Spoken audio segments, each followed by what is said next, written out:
Dar inicio a este webinar de la Red de Energía y Acceso. En nombre de la Organización Latinoamericana de Energía, les damos una cordial bienvenida a este webinar, cuyo tema principal será el reto del acceso universal a la energía eléctrica en América Latina y el Caribe. Para esto contaremos con la presentación del doctor Julio Eichmann Valdés. Julio Eichmann Valdés es ingeniero electromecánico de la Universidad Pontificia de Comillas y es egresado del programa de Dirección General del IES de la Universidad de Navarra. Se desempeña actualmente como director general de la Fundación Acción a Microenergía desde su creación en el 2008. Asimismo, es vicepresidente de las asociaciones sin fines de lucro Acción a Microenergía Perú y Acción a Microenergía México, y es miembro del Comité de Sostenibilidad del Instituto de la Ingeniería de España. Tiene pues más de 31 años de experiencia profesional en dirección, diseño, ingeniería, desarrollo y construcción de instalaciones en el sector eléctrico. Asimismo, ha gestionado y dirigido empresas de ingeniería eléctrica en España, México y Brasil, y ha participado en numerosos proyectos internacionales. Antes de darle la palabra al doctor Julio Eichmann, les recordamos a los participantes que después de la presentación podrán hacer sus preguntas por medio del chat, o si lo desean también podemos abrirles el micrófono para que interactúen directamente con el presentador. Entonces le cedemos la palabra al ingeniero Julio Eichmann. Adelante.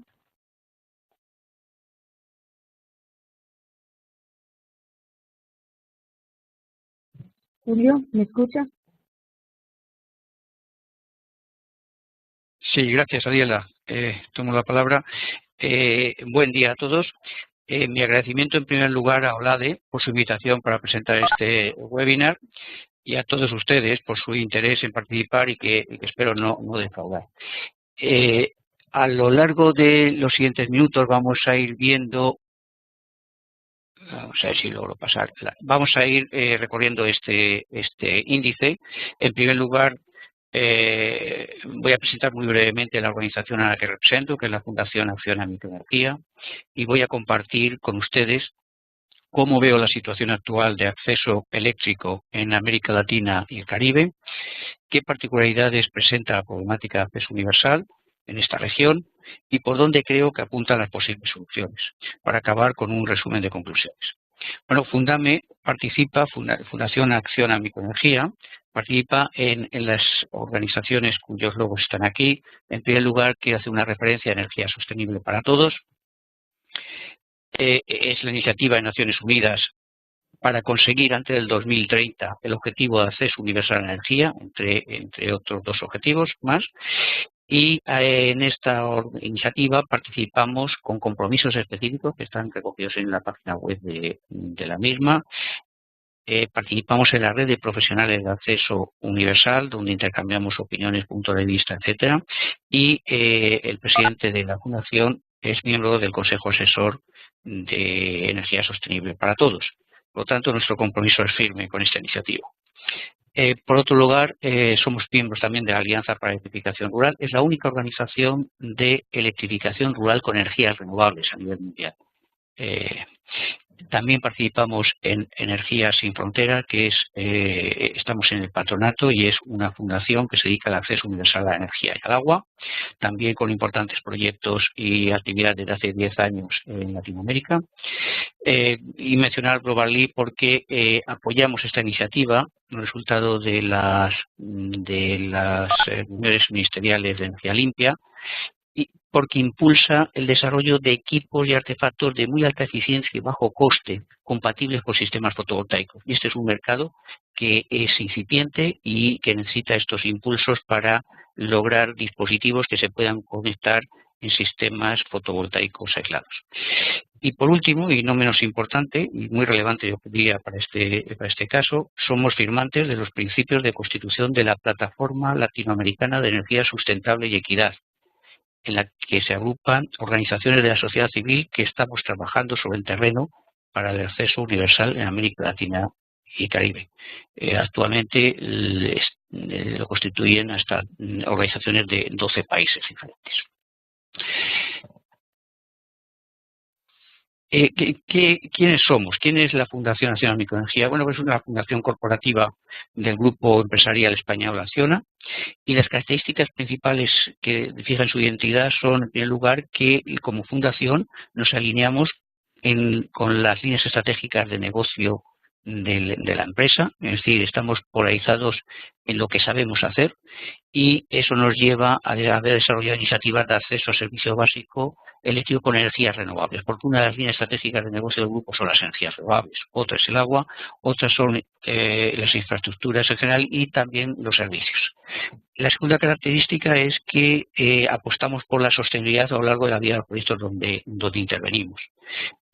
Vimos inicialmente que la experiencia de la electrificación rural con sistemas fotovoltaicos no era satisfactoria, porque en muchos casos se abordaba desde un enfoque de proyecto o programa y creíamos que era insuficiente.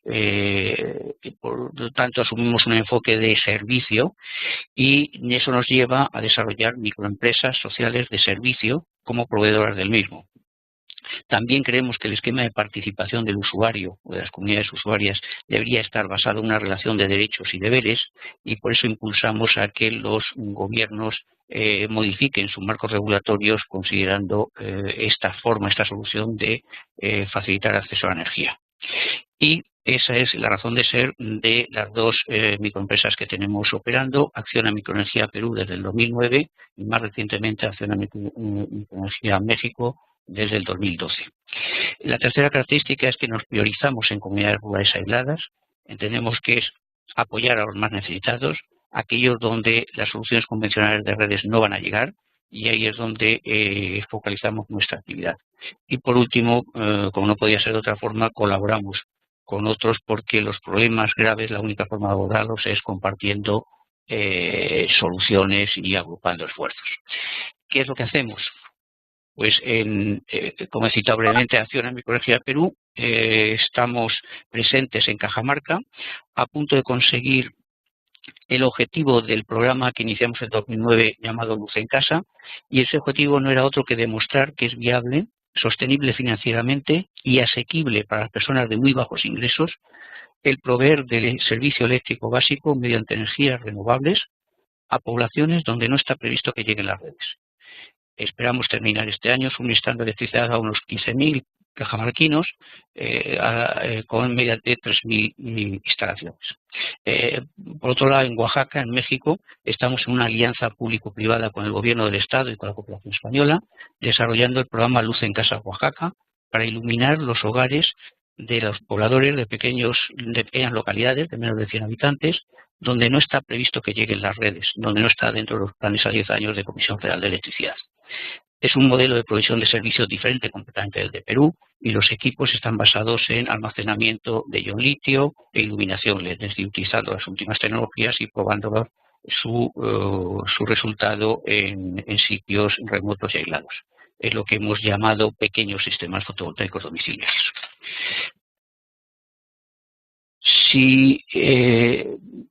Pasando ya al tema fundamental de nuestra charla de hoy, ¿cuál es la situación del acceso eléctrico en América Latina y el Caribe? Bueno, pues si echamos un vistazo, si vemos los datos de cobertura eléctrica publicados por OLADE, son datos del 2010, podemos decir que América Latina es un continente prácticamente electrificado, con una cobertura media del 94%.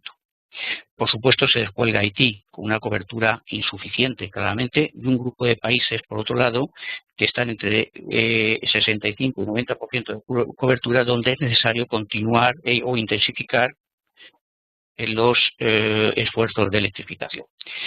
En el otro extremo resalta Brasil, que se ha puesto a la cabeza de la cobertura eléctrica y que se puede considerar el campeón en el acceso eléctrico, con una tasa altísima, pues 99, algo por ciento.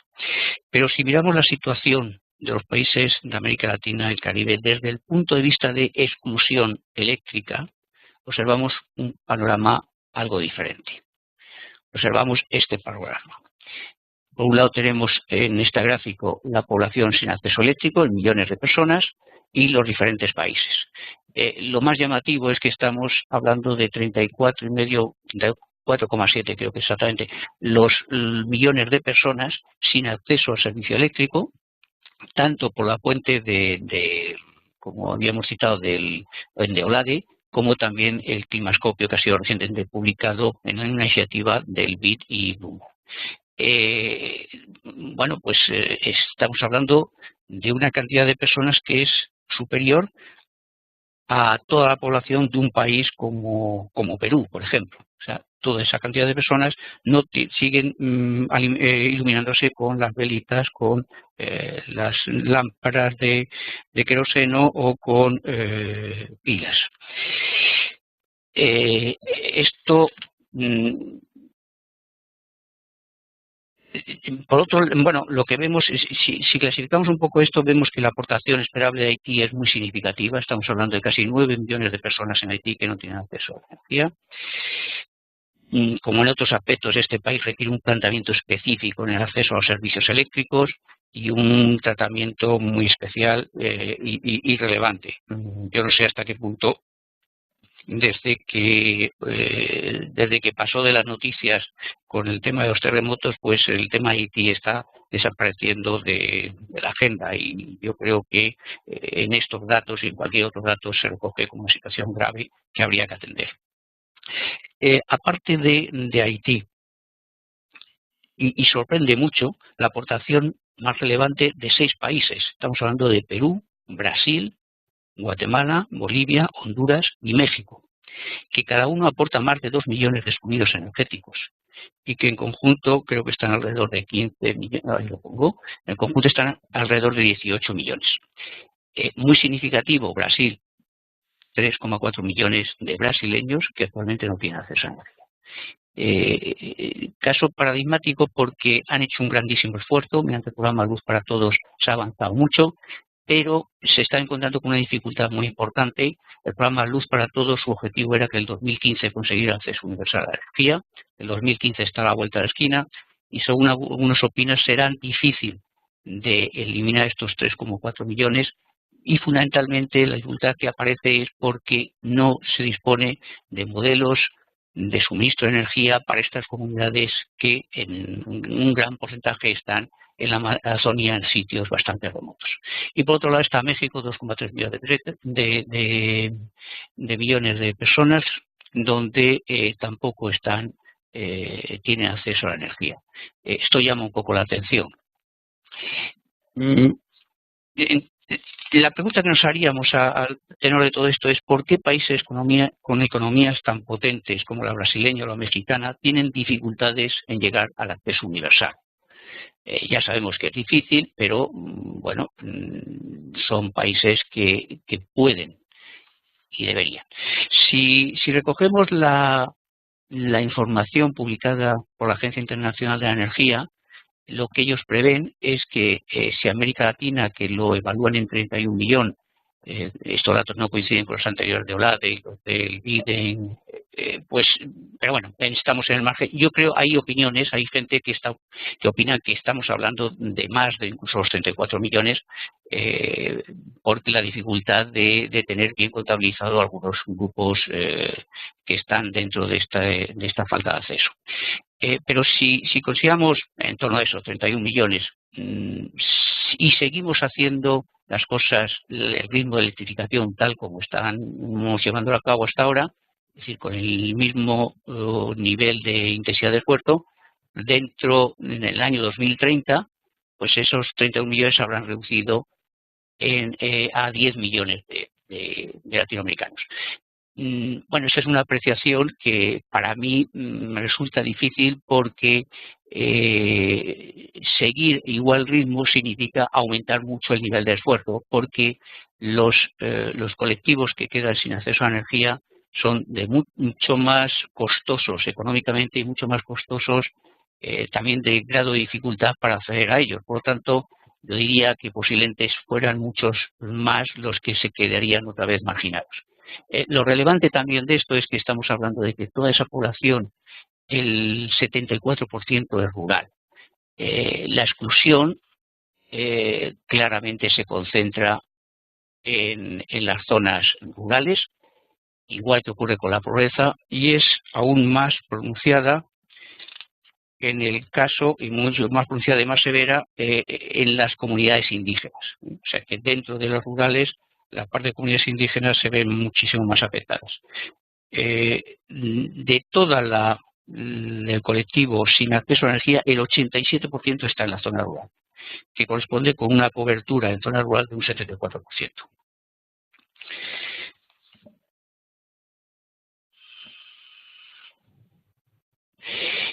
Que en primer lugar, un dato que yo creo que es relevante o interesante conocer aquí. Se estima que para alcanzar el acceso universal en América Latina se requieren inversiones por importe de 15.000 a 20.000 millones, aquí falta, millones de dólares. Esto parece una cifra importante, pero en el esfuerzo que se contempla de inversión hasta el 2030, esto representaría, yo calculo que estaría entre el 1,5 y el 2% de todas esas inversiones que son necesarias. Por lo tanto, llegar al acceso universal a la energía es un esfuerzo que debería ser, es conseguible y debería ser conseguido.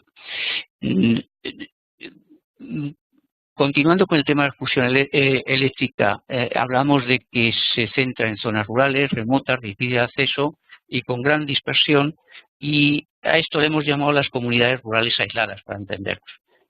Las características que definimos a las comunidades rurales aisladas es que sufren de aislamiento geográfico, por falta de infraestructuras viales y por la dispersión, ya sea tanto de las localidades como en muchos casos de las viviendas dentro de una cierta localidad.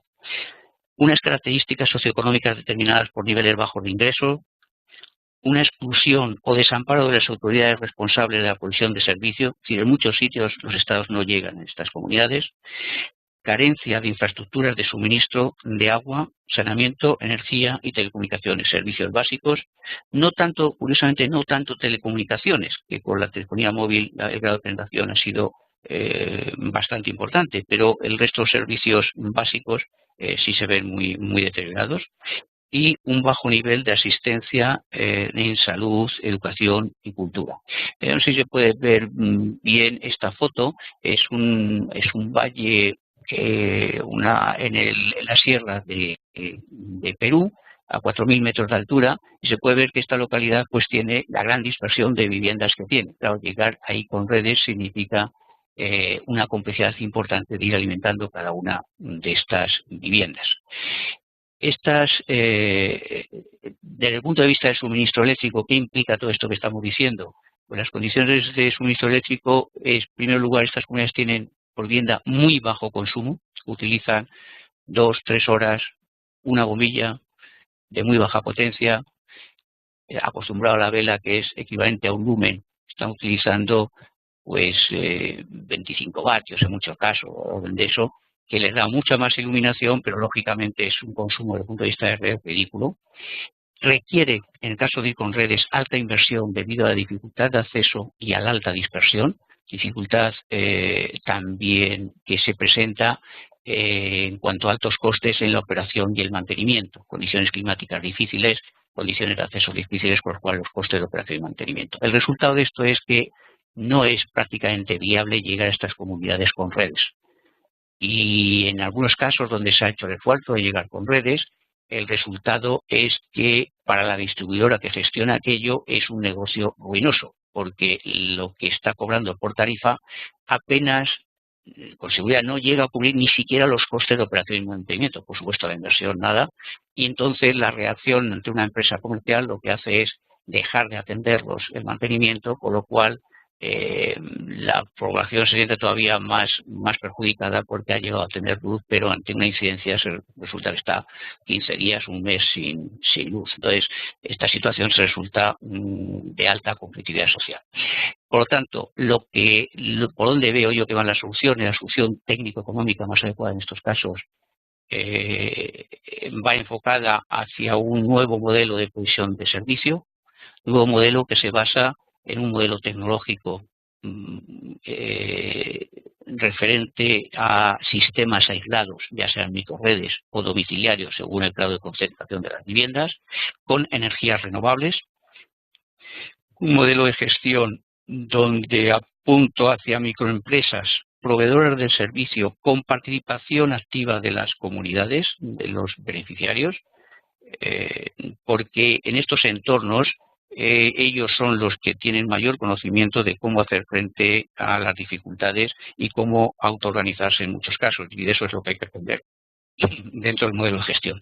Y por otro lado, un modelo económico donde resulte un marco regulatorio con tarifas sostenibles y asequibles. Esto implica que los sistemas aislados fuera de red deben de incluirse dentro de la planificación y dentro del marco regulatorio. Debe de ponerse una tarifa de tal forma que esa tarifa permita que el proveedor de servicio conseguir su sostenibilidad económica y, por otro lado, debe ser asequible al usuario que es de muy bajos ingresos. Y esto se puede hacer, y en Perú se ha hecho, y la paradoja que nos encontramos desde el principio es que existe en muchos países es que hay procesos, hay formas de ayudar mediante subsidios cruzados, las célebres tarifas sociales, donde curiosamente, claro, las tarifas sociales llegan donde llegan las redes, pero más para allá, que son los más necesitados, los que más necesitan ayuda, esos no les llega simplemente porque no entran dentro del marco regulatorio, no están contemplados y por tanto no llega esa ayuda. Como digo, esto se puede hacer y en Perú se logró tener una tarifa fotovoltaica que permitió a su vez a estos usuarios beneficiarse del Fondo de Solidaridad Eléctrica, que se estaban beneficiando, por otro lado, ya desde el 2001 el resto de usuarios de la red.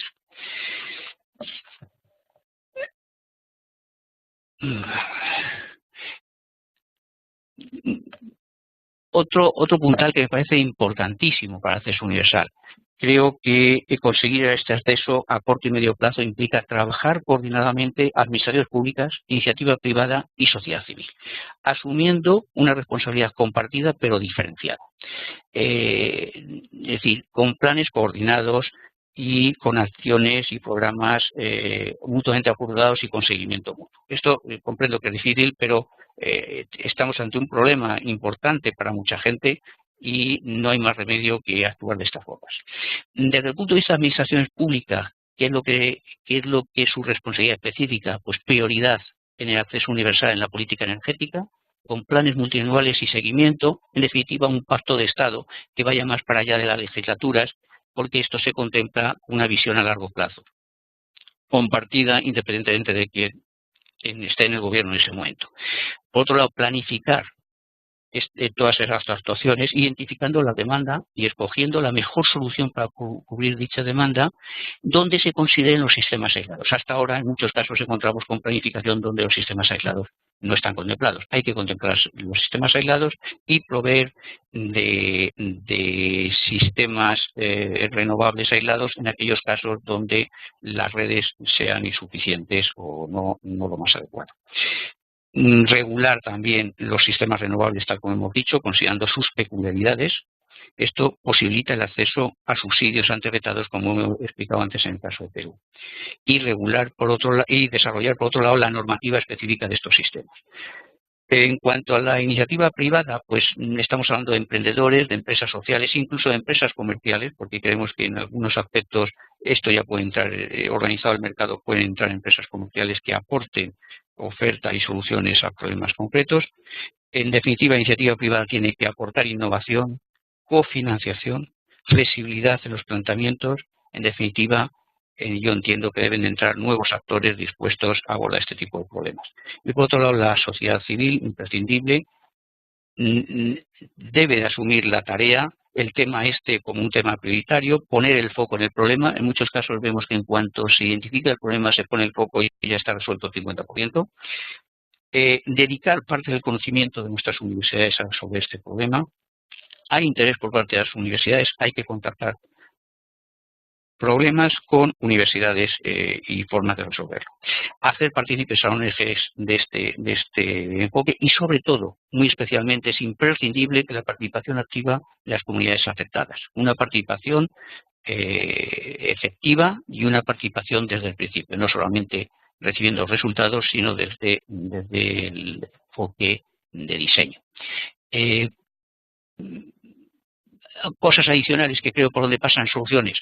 Hay que poner el acceso universal, como he dicho, en la agenda de los organismos internacionales, no solamente los nacionales, sino también los internacionales. En el mundo internacional, el acceso universal en América Latina y el Caribe no está. En iniciativas como la que hemos citado de Naciones Unidas no se considera un problema, se considera que eso se resuelve automáticamente, cosa que no es cierta. Por lo tanto, hay que dejar de ser el continente olvidado. Hay que proponerse objetivos claros, con programas claros, y discutirlos y debatirlos y asumir también el conocimiento de otras experiencias que están haciendo en el mundo y también servir de modelo en muchos casos, porque América Latina está en situación óptima de desarrollar modelos de suministro no convencionales y replicables en otras regiones. Por sus condiciones, por su entorno, es más fácil desarrollarlos y después llevarlos a entornos más complicados. En este aspecto podría asumir un rol de modelo de cómo desarrollar suministros no convencionales para que puedan ser replicados en otras regiones. Y puede ser, y este es el objetivo, el primer continente que salga de la oscuridad en el siglo XXI. Considero imprescindible compartir conocimientos, experiencias inspiradoras entre los actores de la electrificación rural no convencional. Y aquí quiero volver a citar la Plataforma Latinoamericana de Energía y Sustentable, donde es ese foro de conocimiento y de intercambio de experiencias. También es importante, por ejemplo, la plataforma de OLADE sobre energía y acceso que estamos usando, para que permite transmitir diferentes experiencias y también fortalecer a las instituciones que están trabajando sobre el terreno para conocer y para incluso interaccionar entre ellas, incluso defender los puntos de vista cuando hay que poner en la agenda política las prioridades. En conclusión, y ya acabo, para conseguir el acceso universal a la electricidad en América Latina y el Caribe es necesario disponer de nuevos modelos de provisión de servicio eléctrico, y lo que está frenando ahora mismo el llegar al acceso universal es que no tenemos modelos adecuados para gestionar suministros aislados y muy dispersos y con gran dificultad de acceso. Y todo ello, lo que hemos dicho, de adaptación a comunidades rurales aisladas. En segundo lugar, el rol de los gobiernos nacionales es crítico para priorizar la electrificación rural en su agenda de gobierno. Ya hemos comentado las funciones que imprescindiblemente deben de hacer ellos y no pueden hacer los otros. Es necesaria la acción coordinada de los tres pilares: administración pública, iniciativa privada y sociedad civil. No puede ser que se esté instalando por parte de alguna iniciativa paneles solares y que al año o antes lleguen las redes y haya que desmontarlos. Hay que actuar coordinadamente. América Latina debe dejar de ser el continente olvidado en las iniciativas internacionales, ya sea en energía sostenible para todos, los bancos de desarrollo que están financiando y que han venido financiando las grandes inversiones de electrificación y de generación, transporte, etcétera. También es necesario que empiecen a priorizar lo que es el acceso de esa energía eléctrica a los más necesitados. Y por último, las organizaciones supranacionales como la plataforma PLESE son necesarias para intercambiar conocimiento y experiencia, acometer proyectos, fortalecer la posición de estas organizaciones y aumentar la capacidad de integración internacional. Y con esto acabo. Muchas gracias y supongo, Ariela, que entraremos en el turno de preguntas. Sí, muchas gracias, Julio, por su presentación. Entonces, a partir de este momento queda abierto el chat y el micrófono para que las personas que deseen hacer alguna pregunta se puedan realizar.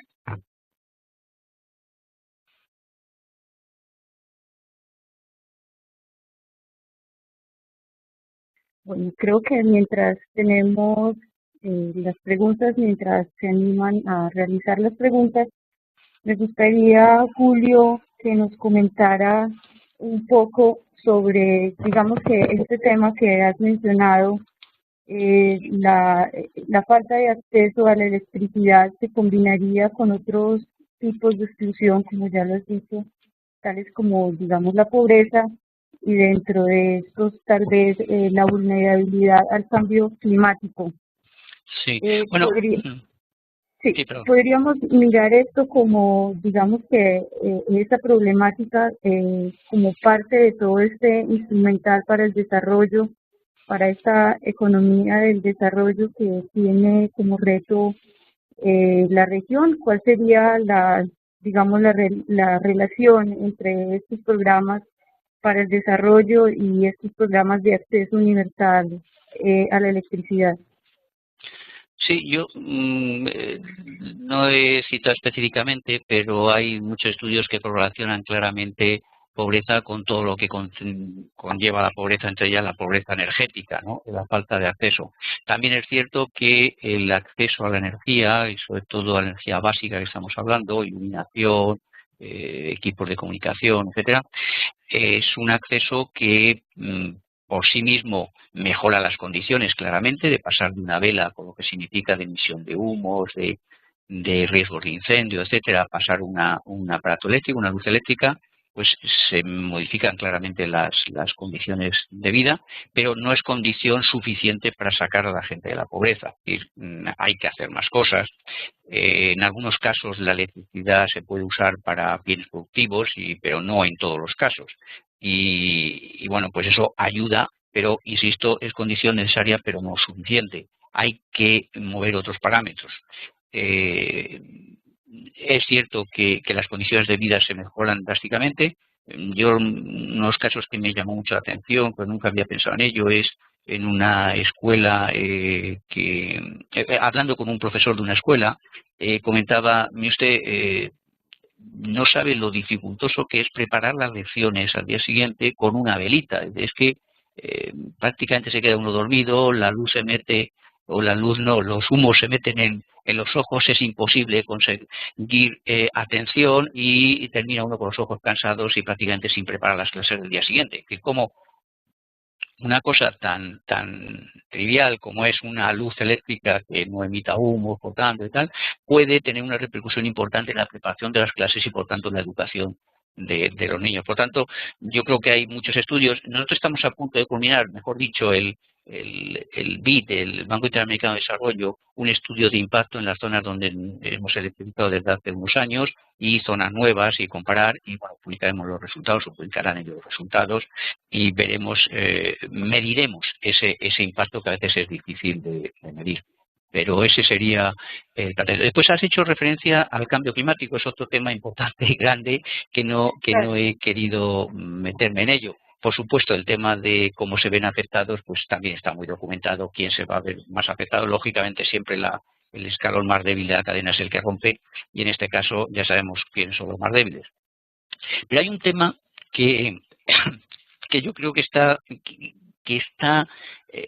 tenemos que tener en consideración a nivel global, que es el siguiente. Toda esta cantidad de personas aspiran a tener un nivel de consumo muy alto. ¿Por qué no? Y aspiran, lógicamente, a tener su televisión y tener su licuadora y tener sus elementos de mejor, que les faciliten más la vida. Eso, dado con energías convencionales, cuando estamos hablando de millones de personas, significa aumentar más la insostenibilidad de nuestro sistema energético. En definitiva, vamos a soluciones en las cuales cada vez es más difícil parar las emisiones de gases de efecto invernadero, que debido a la energía, no solamente energía eléctrica, todos los tipos de energías, estamos hablando de un 70% de lo que causan los gases de efecto invernadero. Entonces, ese tema hay que considerarlo, porque si realmente se equipan con buenos sistemas renovables, son gases evitados a la atmósfera, que no serán muchos, pero como es mucha gente, no estoy hablando solamente en América Latina, todo el mundo, estamos hablando de 1.400 millones de personas, pues el número ya empieza a no ser despreciable. Si, bueno, es la evolución que hemos visto que ha ocurrido en China, ¿no? De prácticamente tener unos consumos bajos, a la hora de incrementar los consumos, pues se ha convertido en el mayor emisor de gases de efecto invernadero. Por tanto, ese efecto hay que tenerlo en cuenta también. Muchas gracias, Julio, por la respuesta. Tenemos otra pregunta del señor Álvaro Montoya. Nos dice una pregunta para el señor Julio Eisman. En los casos que se están realizando en Perú, estos sistemas que se instalan en zonas aisladas son propiedad del gobierno de cada país. Las microempresas que prestan los servicios son las administradoras del servicio de energía fotovoltaica. ¿Cómo realizan el cobro a las comunidades del servicio de energía? Sí, muchas gracias. O sea, yo creo que tendremos oportunidad en algún momento de presentar en detalle el modelo de luz en casa en Perú, pero voy a tratar de contestar, aunque sea brevemente, a estas preguntas. ¿De quién son las propiedades de los equipos? La propiedad de los equipos es de Acciona Microenergía Perú. Es decir, la inversión está hecha, vamos a ver, en el 2009 no había tarifa fotovoltaica, no había un marco regulatorio que contemplara los sistemas fuera de red. Entonces, Acciona tomó la decisión de invertir a fondo perdido mediante donación en comprar equipos y ponerlos en marcha. Y en paralelo, actuar sobre el regulador, sobre el ministerio, para que tomaran conciencia de este problema y trataran de dar una solución. La verdad es que el problema estaba maduro, enseguida pusieron en marcha soluciones y en el 2010 tenemos unas tarifas que en el 2011 se aplican con el FOSE y por lo tanto permiten, nos pidió dos cosas: bajar nuestra tarifa inicial, que era de 15 soles a 10 soles, que era una promesa nuestra desde el principio a nuestros usuarios, y por otro lado nuestros ingresos a través del FOSE se complementaban y nos permitía que fuéramos sostenibles cuando alcanzáramos la cifra de 3.000 instalaciones. Y esa cifra es la que estamos próximos a alcanzar ya, y antes de final de año la alcanzaremos. Pero los equipos son nuestros. Con la tarifa sí está previsto la recuperación de la inversión. Y si hubiéramos tenido tarifa en aquel momento, pues y acceso al FOSE, hubiéramos cobrado menos a los usuarios inicialmente y además haber recuperado la inversión. Al ser una organización sin ánimo de lucro, no podríamos devolver la donación, pero sí reinvertirla en otros proyectos y aumentar la actividad. Las empresas que prestan los servicios son las administradoras del servicio de energía fotovoltaica.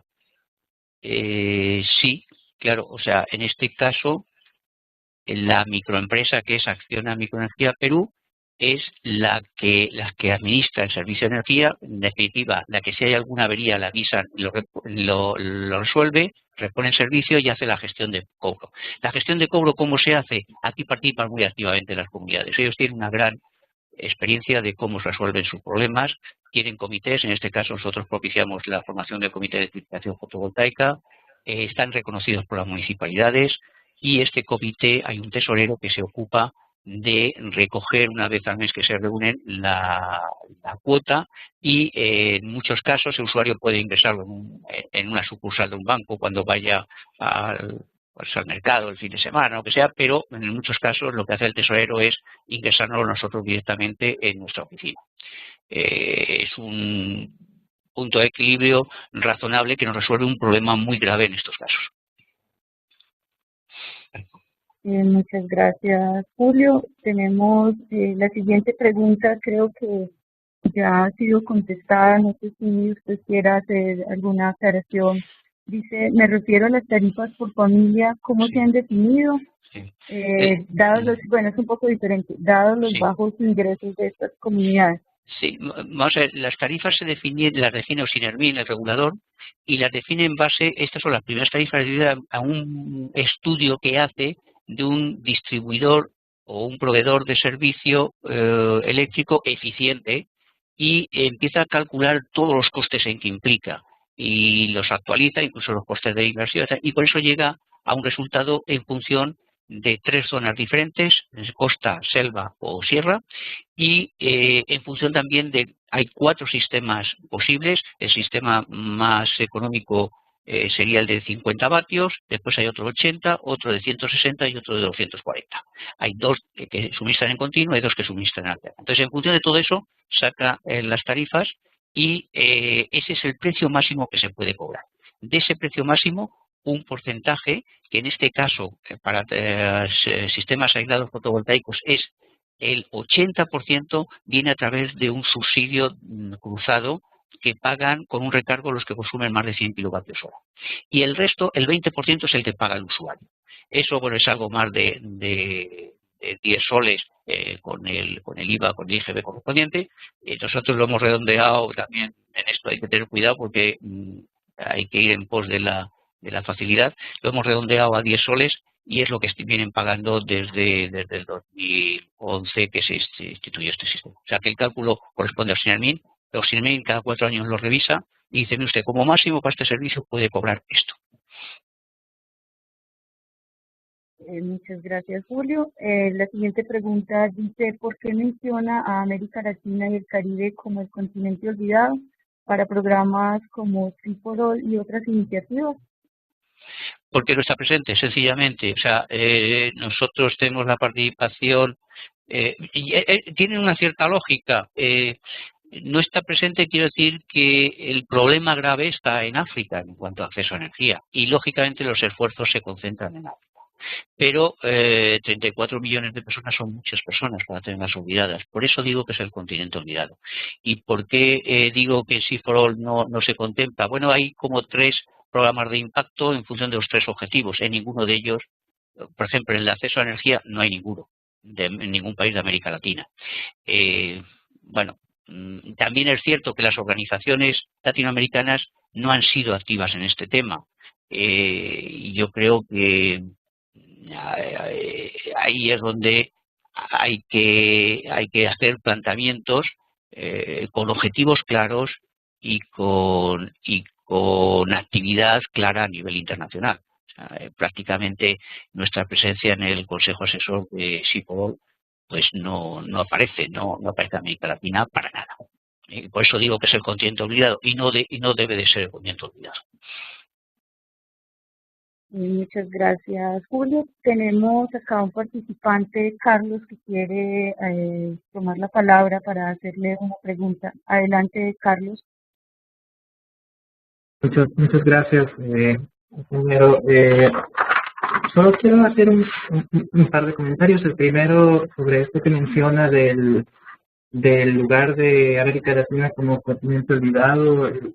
Yo no estaría tan de acuerdo con esta afirmación.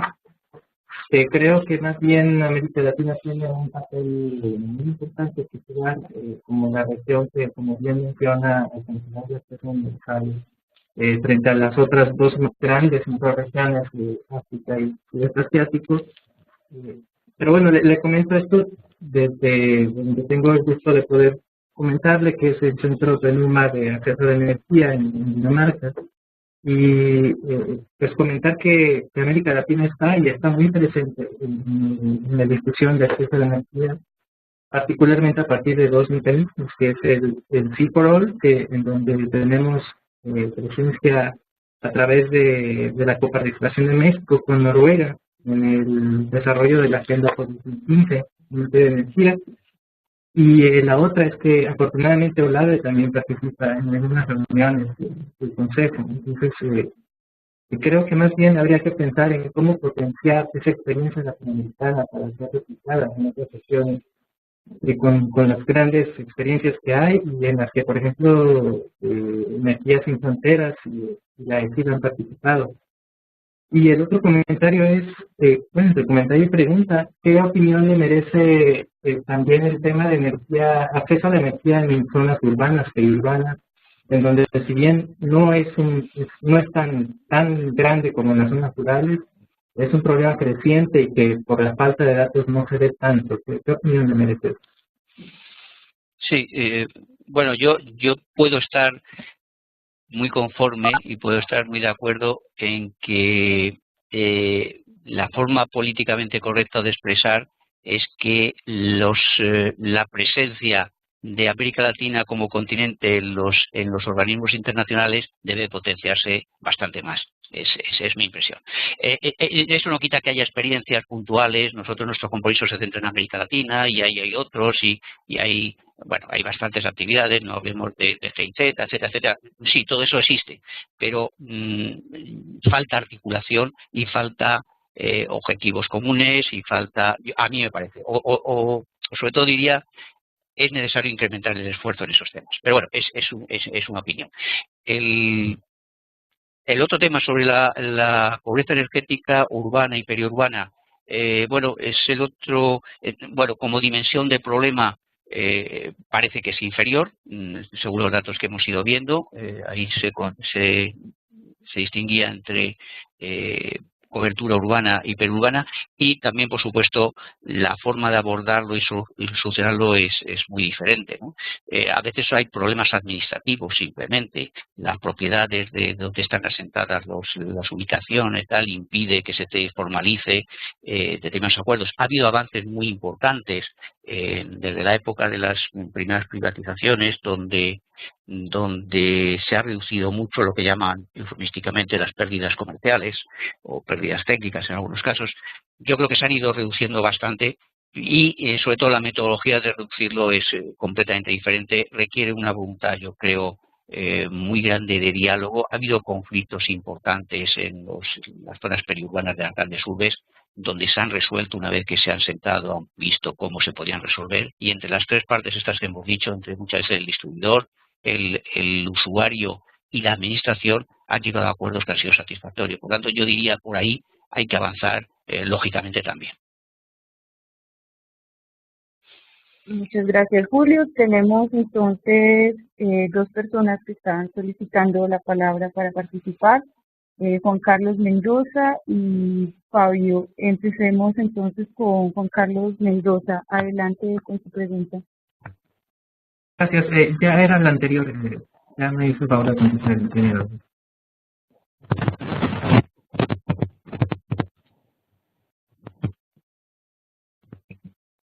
Entonces continuamos con Fabio. Fabio, adelante con su pregunta. Sí, muchas gracias, doctor Eisman, por su cooperación con nuestra red de energía y acceso. Bueno, quería comentar respecto a específicamente al rol de OLADE, ¿no es cierto?, en el tema de acceso universal a la energía. OLADE ha desarrollado algunos proyectos sobre electrificación rural.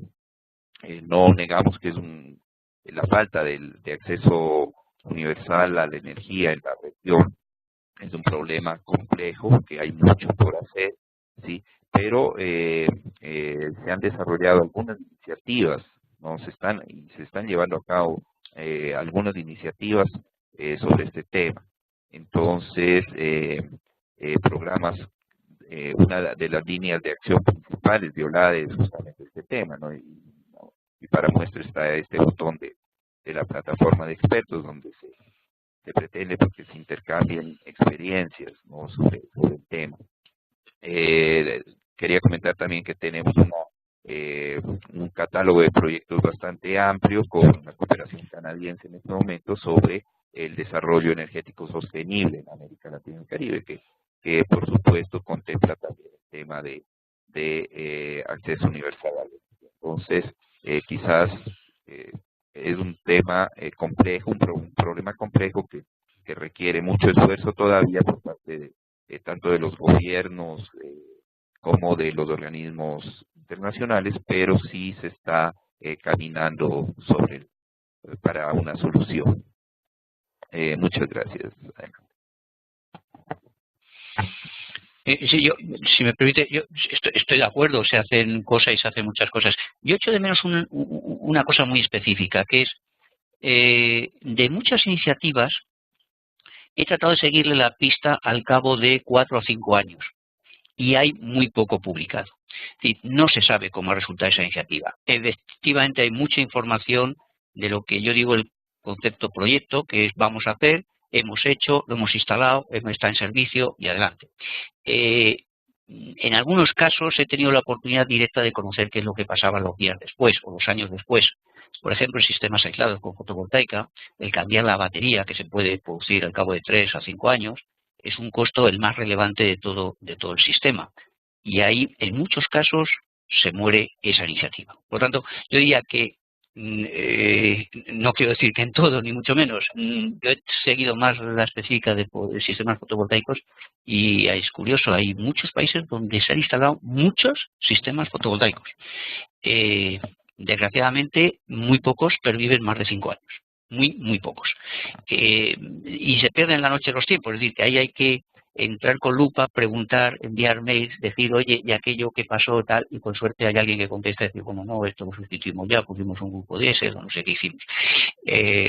Por lo tanto, y otro comentario es, la plataforma a mí me parece, esta de expertos me parece interesante y como herramienta para aunar y coordinar esfuerzos, porque lo que está haciendo en un país puede ser válido. Recordemos que la Amazonía afecta a 13 países y el problema de poder tener energía los países, las poblaciones que viven en la Amazonía es un problema que es común para esos 13 países, con mayor o menor nivel de población. Por lo tanto, ese interés en transmitir y conocer experiencias, inclusive coordinarse diferentes acciones, a mí me parece fundamental. Muchas gracias, Julio. La siguiente pregunta de Leo Guston dice, ¿podría ampliar el tema de telecomunicaciones en la ZRA respecto al resto de servicios básicos insatisfechos? Sí, gracias, Leo. Efectivamente, yo creo que la telefonía móvil ha dado un salto. En muchos casos es un modelo de provisión de servicio. Es cierto que lo tiene en algunos aspectos más fáciles en cuanto a llegar con el servicio, pero en otros igual. Por ejemplo, el cobrar, el tal, pues son modelos que se están en algunos casos copiando en la provisión de modelos de servicio eléctrico, porque la cobertura es muy importante. Es cierto que para estas comunidades, en estas zonas rurales aisladas, es vital el uso de las comunicaciones, evita muchos problemas y ahorra mucho dinero. Y por eso vemos que hay gente, que primero que la penetración del celular ha sido muy importante en zonas muy remotas, gracias a que hay una cobertura que, aunque no es completa, en muchos casos la gente sabe en qué cerro tiene que subir o en qué sitio tiene que ir para tener cobertura y poder dar un mensaje o gestionar sus mensajes y sus conversaciones para evitar gastarse mucho, pero sí contestar una vez a la semana una serie de cosas que son más críticas para ello. Por tanto, yo creo que son modelos muy interesantes para copiar en provisión de servicios eléctricos. Hay un paso aquí que es también un déficit que tenemos en la región, que es no hay experiencias masivas de uso del celular para pagos. Esto que en Kenia, el sistema este de Safari y tal, ya hoy tiene más de 10 millones de usuarios y en todo un negocio y que empezó por una experiencia de este tipo, es una lástima. Nosotros hemos puesto en marcha un proyecto piloto para analizar la viabilidad con operadores de telefonía móvil. Es complejo porque el tema de pagos siempre están por medio la regulación bancaria, la regulación de telecomunicaciones, y en el caso de que afecte a los sistemas eléctricos, la regulación del sistema eléctrico. O sea, 3 reguladores es casi imposible. Pero yo creo que habría que avanzar ahí y eso sí que cambiaría el panorama de las comunidades rurales aisladas, porque para muchas cosas, por ejemplo, veo en Cajamarca que la gente tiene que ir cada 15 días a cobrar la leche a las oficinas de Nestlé o de Gloria a la capital, ¿no? Y bueno, pues tienen 2 o 3 días, reciben subsidios mucha gente y es un coste para el Estado muy importante llevar esos subsidios casa por casa o dentro de mercado, porque no tienen otra forma y lo tienen en muchos casos que llevar físicamente con camiones blindados. Eso cambiaría completamente y lo que pasa es que hace falta un esfuerzo importante para hacer que la telefonía móvil, los celulares sirvieran para efectuar pagos, porque en las comunidades rurales aisladas le daría una vida absolutamente diferente, no solamente información, sino también poder pagar sus servicios o recibir sus ingresos, ya sea del Estado o de su actividad. Gracias, Julio, por su respuesta. Tenemos entonces las 2 últimas preguntas en honor al tiempo. Dice la pregunta de Emma Vaz Señor Julio Eisman, ¿se plantean ustedes abrirse a otras alternativas más allá de la energía fotovoltaica, como la energía geotérmica, la cual puede proporcionar electricidad en zonas rurales remotas y aisladas de Latinoamérica y el Caribe a un coste competitivo, tal y como se está haciendo en Mongolia, Kenia o Nepal? Sí, sí, no, digamos, no nos planteamos abrirnos, sino que nos planteamos no cerrarnos a estas alternativas. Lo que sí está claro es que en todas estas alternativas el recurso natural tiene que estar disponible y parece que el más general que está disponible es el sol. Y especialmente da la casualidad de que dentro de lo que se llama el cinturón del sol, pues están en gran parte de los países en desarrollo. Por lo tanto, parece que tiene prioridad absoluta. Nosotros, el potencial, por ejemplo, de microhidráulica en Perú o en otros sitios, bueno, casi en toda América Latina, es muy importante, pero claro, hay que tener disponibilidad de caudal, salto y población que esté alrededor, porque si está más lejos, pues el tema se complica con microhidráulica. Bueno, no estamos cerrados a otro. También el nivel de inversión puede ser mucho mayor. Es decir, aunque el coste, el kilovatio hora producido sea más bajo, sin embargo el nivel de inversión puede ser muy elevado. No estamos cerrados a otros planteamientos, en cada caso hay que estudiarlo. Efectivamente, por ejemplo, estoy pensando en poblados de selva que está al lado del río, la hidráulica parece que debería ser un recurso a utilizar y ya hay turbinas de agua fluyente donde fácilmente se puede instalar y facilitar energía. También es mencionar el tema de microredes, que no necesariamente tiene que ser fotovoltaica, puede ser eólica, puede ser mixta, etcétera. Y por supuesto yo supongo que la geotérmica también, aunque las aplicaciones que yo conozco son de una potencia bastante elevada, no olvidemos que estos consumen muy poquito y está bastante disperso. Entonces, en muchos casos la inversión siendo alta y se justificaría por una potencia elevada, yo creo geotérmica, pero ahí desconozco bastante el tema. Damos paso entonces a la siguiente pregunta de María Gómez. Nos dice, señor Isman, ¿cómo podría promoverse la entrada de nuevos actores, pequeñas empresas privadas, por ejemplo, en el caso de sistemas con áreas de concesión exclusivas definidas por contratos de largo plazo otorgadas a grandes distribuidoras? Vamos a ver, yo dos cosas sobre este tema que me gustaría decir. Primero, que tras nuestra experiencia en Perú, nosotros, como he dicho antes, entramos sin un marco regulatorio y al final estamos usando un marco regulatorio adecuado y estamos funcionando con unas tarifas que se suponen que recuperas el capital, tienes un beneficio razonable y cubrir todos los gastos de operación y mantenimiento más los de reposición de equipos al término de su vida útil. Después de nuestra experiencia hay otra iniciativa de una empresa comercial, una pequeña empresa comercial, que va a repetir en otra región de Perú lo mismo que nosotros estamos haciendo. Lógicamente han entrado en contacto con nosotros, les hemos facilitado información, incluso hemos estado en contacto con el fondo de inversión que va a invertir allí para que esto se ejecute.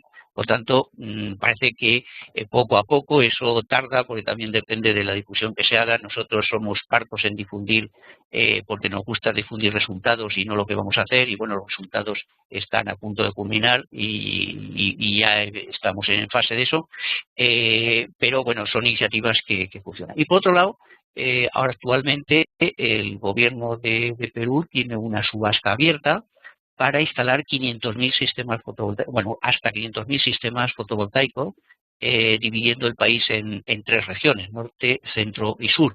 Y efectivamente apunta a empresas potentes, con capital social alto y, en definitiva, no a las distribuidoras que son públicas en estas zonas rurales, pero sí a inversión privada que invierta. Y bueno, el tema, como está ahora en el candelero y está en la fase de los pliegos provisionales y en noviembre se cerrarán los pliegos definitivos, pues bueno, no voy a comentar mucho, pero sí que esa iniciativa ya la ha tomado el gobierno de Perú y ojalá sea un éxito. Al menos que alguien se meta allí Y eso, el problema aquí son riesgos, no es un tema de coste, es un tema de riesgo. Si hay riesgos que no los conocemos, que no sabemos, que quien no ha operado en esos entornos es muy difícil. Por ejemplo, ¿cuántos equipos te roban?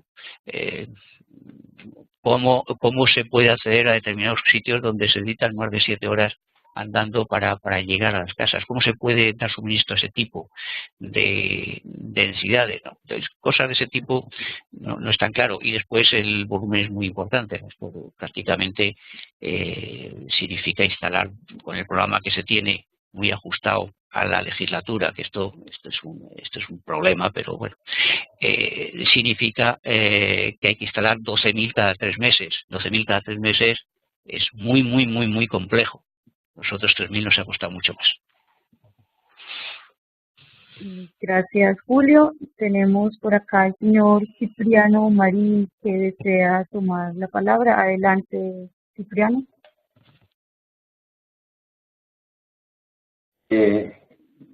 Yo quisiera aportar simplemente una información a raíz de lo que ha planteado el doctor Julio Eisman en relación a que sí que creo que es muy importante en el caso latinoamericano el que esté presente, mucho más presente en las agendas de los organismos internacionales. Y en este caso, pues me quiero referir al nuevo programa que desde UNESCO hemos lanzado, que se llama RENFORAD. Es un programa basado en los sitios del patrimonio mundial, en los sitios de la UNESCO, que son las reservas de biosfera y los sitios del patrimonio mundial.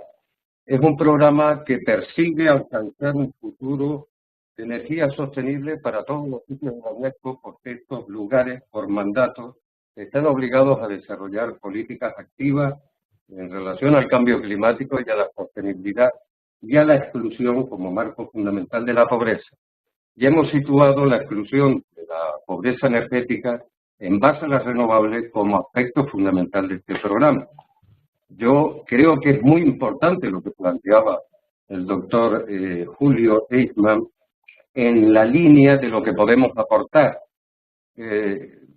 Las reservas de biosfera y la UNESCO, que lleva 40 años trabajando en materia de renovables, puede aportar mucha experiencia y sobre todo en algo que había dado.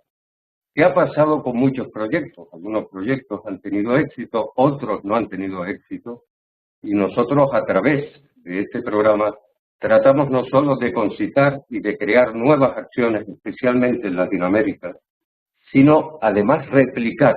La UNESCO tiene una enorme capacidad y la red de reservas, que por cierto, les informo que gran parte de los ámbitos de lo que ustedes están hablando en Latinoamérica, muchos de esos ámbitos están declarados reservas de biosfera, pues son sitios, ámbitos cercanos al patrimonio mundial. Y lo que sí quisiéramos de este programa, o estamos y está abierto a que aportar la capacidad de la UNESCO para replicar acciones, crear nuevos proyectos bajo el paraguas de la UNESCO y sobre todo en relación a proyectos modélicos de experiencia como ya se están haciendo en muchos sitios. Yo creo que efectivamente, insisto, que Latinoamérica debe estar más presente y que lo puede estar presente a través de estos programas y no me cabe ninguna duda que proyectos como actuaciones como las que hemos visto de Acciona pues pueden ser un referente modélico para otros lugares del mundo como ya se ha citado. Muchas gracias por dejarme la posibilidad de intervenir. Muchas gracias, Cipriano. Julio, ¿tiene alguna anotación al respecto? No, me parece muy interesante la puntualización, el comentario y la información que nos facilita Cipriano. Yo creo que no hay que olvidarse de eso. Primero porque efectivamente estamos en zonas o próximas, muy próximas, donde es difícil el acceso. Por otro lado, parece que de forma natural, hablando de reservas de biosfera, hay que pensar en energías renovables. Y esto es intrínseco, yo diría, y nos pueden servir de modelo de referencia y después también de trasvase de experiencias. Por tanto, no puedo estar más de acuerdo. Muchas gracias, Julio. Finalmente tenemos Acá el señor Carlos González desde Perú, creo que es un comentario, dice: Julio, gracias por mostrarnos su experiencia en acción. A su criterio, si la idea es que este tipo de proyectos se mantengan sostenibles durante el periodo completo del servicio o la concesión, ¿qué rol dinámico deberían tener los gobiernos para garantizar un aumento de la necesidad en vatios y además de los puntos georreferenciados de las necesidades en usuarios muy aislados puedan minimizarse para los inversionistas? Bueno, dos comentarios aquí.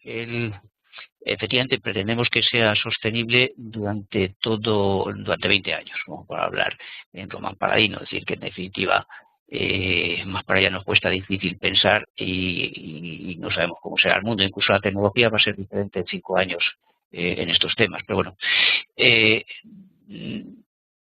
rol dinámico deberían tener los gobiernos para garantizar un aumento de la necesidad de vatios? Es decir, si ahora mismo están personas que se están iluminando simplemente con una bombillita, 2 focos, 3 focos, bueno, ¿cómo conseguir que consuman más? En definitiva, el aumento de potencia. Bueno, esto, yo creo que esto no se debe, aquí hay muchas veces un desenfoque causado por las redes, fundamentalmente. Las redes, cuando se llegan a hacer desde las redes, hay un mínimo técnico, ya sea en los transformadores de potencia, porque para bajar de media tensión a baja tensión, pues el mínimo yo creo que debe ser 5 kilovatios o ese orden, como en los mismos cables que por resistencia física necesitan unos diámetros determinados. Eso conlleva a que su dimensión de transportar energía es mucho mayor.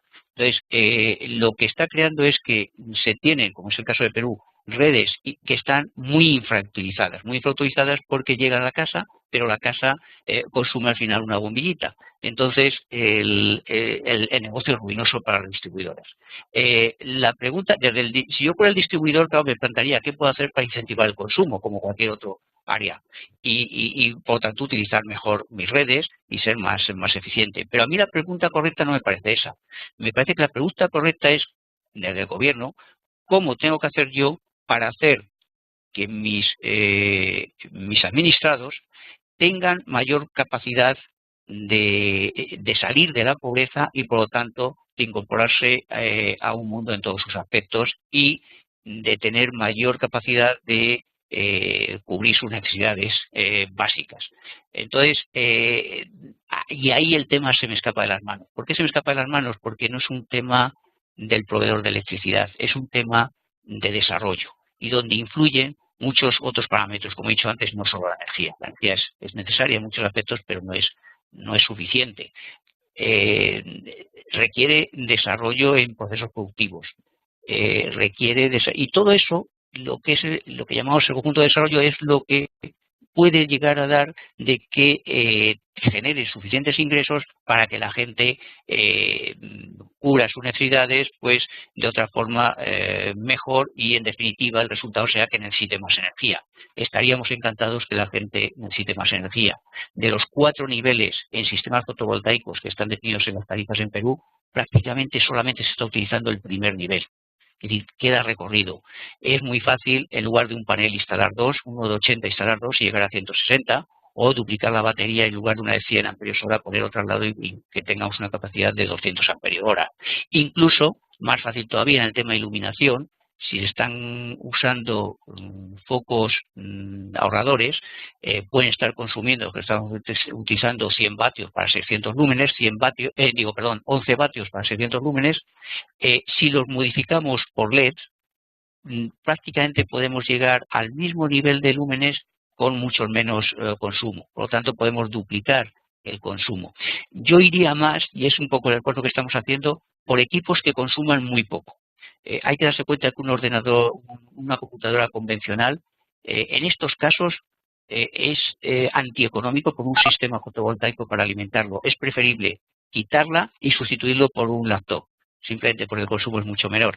O no digamos si es un laptop muy eficiente. Entonces nosotros estamos, por eso hablaba del Global Leap, en la línea de utilizar para estos sistemas artefactos ultra eficientes, porque con los mismos disponibilidad de energía tiene el doble de prestaciones fácilmente. O sea, hoy en día existen televisores de esto en pantalla plana y que prácticamente cuestan $60 y el consumo es bajísimo. Entonces, esos tipos de televisores es lo que hay que ir y no a televisores convencionales, por ejemplo. Igual hablo. Por tanto, yo diría que el gobierno, su rol fundamental es hay que incentivar el desarrollo humano de estas zonas, y eso empieza en muchos casos, y enlazo con el segundo comentario, eso empieza por muchos casos por empezar a abrir trochas, o al menos donde permita el acceso de un vehículo. Hasta ahora hay muchos sitios donde prácticamente es imposible